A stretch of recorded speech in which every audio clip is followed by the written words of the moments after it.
जो कहते थे चवन्नी नहीं मिली, अब चवन्नी नहीं वो करोड़ों का ट्रेल मिल रहा है कि इंडिया अगेंस्ट करप्शन की अन्ना क्रांति से शुरू हुआ आंदोलन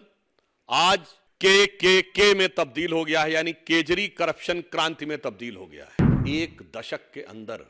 इतना बड़ा पराभव संभवतः भारत की राजनीति में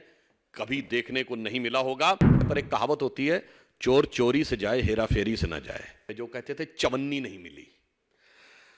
इस पॉइंट में माननीय न्यायालय कहता है this court holds that ED was able to place enough material statement of the approvers and their own candidate stating that was given to for Goa elections it completes the chain regarding the money sent for Goa elections. यानी जब उनके स्वयं के प्रत्याशी ने यह बयान दिया है कि उसको इस प्रकार का धन इस स्रोत से प्राप्त हुआ है, तो यह प्रथम दृष्टया इस संदेह की पुष्टि करता है कि पैसा कहां से आया। जो कहते थे चवन्नी नहीं मिली, अब चवन्नी नहीं वो करोड़ों का ट्रेल मिल रहा है। इसलिए हम ये बात साफ कहना चाहते हैं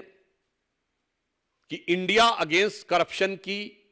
अन्ना क्रांति से शुरू हुआ आंदोलन आज के में तब्दील हो गया है, यानी केजरी करप्शन क्रांति में तब्दील हो गया है। एक दशक के अंदर इतना बड़ा पराभव संभवतः भारत की राजनीति में कभी देखने को नहीं मिला होगा। और इसी के साथ एक बात और साफ हो गई है कि यह तथाकथित इंडी गठबंधन के नेताओं ने उसी रामलीला मैदान में जहां इंडिया अगेंस्ट करप्शन की क्रांति हुई थी, वहां जिस करप्शन को लेकर रैली की थी, अब साफ हो गया कि केजरीवाल जी विगत 30-35 वर्षों से जेल के अंदर बाहर जाने का जो क्रम चल रहा था, वो तमाम नेता श्री लालू प्रसाद यादव जी से लेके शिबू सोरेन जी से लेके डीएमके के नेता करुणानिधि कनिमोझी ए राजा से लेके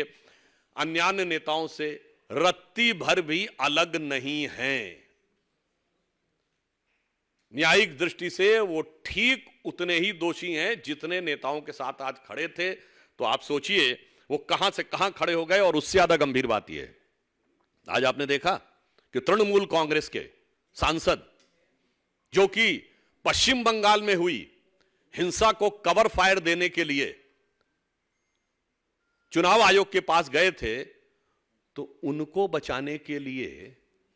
ये मौसेरे भाई आम आदमी पार्टी वाले उनको कवर फायर देने के लिए गए थे। अर्थात इन पार्टियों का चेहरा और चरित्र पूरी तरीके से उजागर हो गया है, जब यह साफ साफ कहा जा सकता है कि आज जो कुछ हुआ है इसने भारत की राजनीति में जन सामान्य के लिए और भारत के प्रबुद्ध नागरिकों के लिए एक प्रश्न छोड़ा है कि कई बार ये नई राजनीति के प्रयोग का छलावरण लेकर जो लोग आते हैं, उनकी अंदरूनी हकीकत क्या होती है, यह पूरी तरीके से आज साफ साफ सबके सामने आ गया है। जिसे कहते हैं, मतलब इसको मैं जब तक निर्णय ना आ जाए तो मैं शब्दशः न लिया जाए, पर एक कहावत होती है, चोर चोरी से जाए हेरा फेरी से ना जाए। तो मुझे लगता है कि आम आदमी पार्टी को अब कम से कम इस निर्णय के बाद इस प्रकार के अनर्गल बयान देने से बाज आना चाहिए।